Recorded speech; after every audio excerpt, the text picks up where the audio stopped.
Pēdējo gadu eksāmenos vienmēr ir bijis kāds jautājums par asinsrites orgānu sistēmu. Šodien apskatīsim 3 uzdevumus. Te mums pajautāts, kurā atbildē pareizi norādīt asins šūnu izmēri.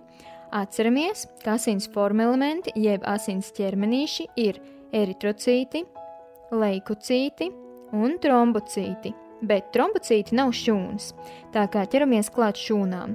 Šajā uzdevumā visa informācija ir dota, no galvas nav jāzina nekas, tikai jāprot atpazīt eritrocītus un leikocītus schematiskā attēlā. Tātad šie ir eritrocīti, paskatāmies pēc mēroga, cik aptuveni tie ir lieli. Paskatāmies, cik lieli ir leikocīti un salīdzinām ar dotajām atbildēm. Skaidri redzams, ka eritrocīti ir mazāk par 10 mikrometriem, bet leikocīti mēdz būt arī mazāk par 20. Atbild D nedara. C variants arī nedara, B variants arī nedara, paliek A variants. Eritrocīti tiešām ir mazāk par 10 mikrometriem.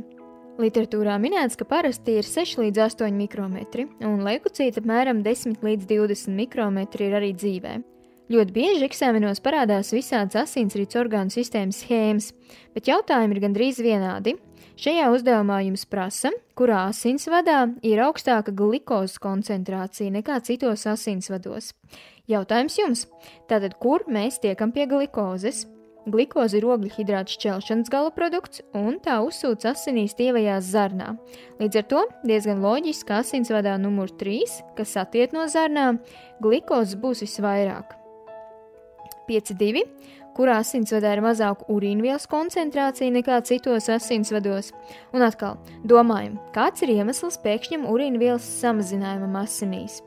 Urīnvielas mūsu organisms cenšas atbrīvoties, un to viņš dara ar nieru palīdzību.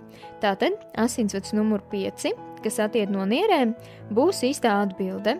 5.3. Kur vispār asins tiek pie skābekļa? Plaušās.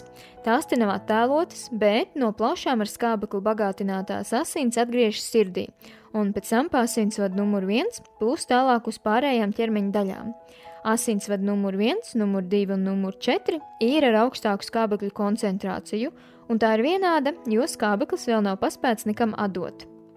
Līdzīgi uzdevumi eksāmenos ir diezgan bieži, piemēram te atkal jāziņo izrunātās lietas. Glikoze uzsūc asinīs tievajā zarnā, meklējam zarnas. Zarnu kapilāri ir te, tātad vislielākā glikozes koncentrācija ir asinsvadā C.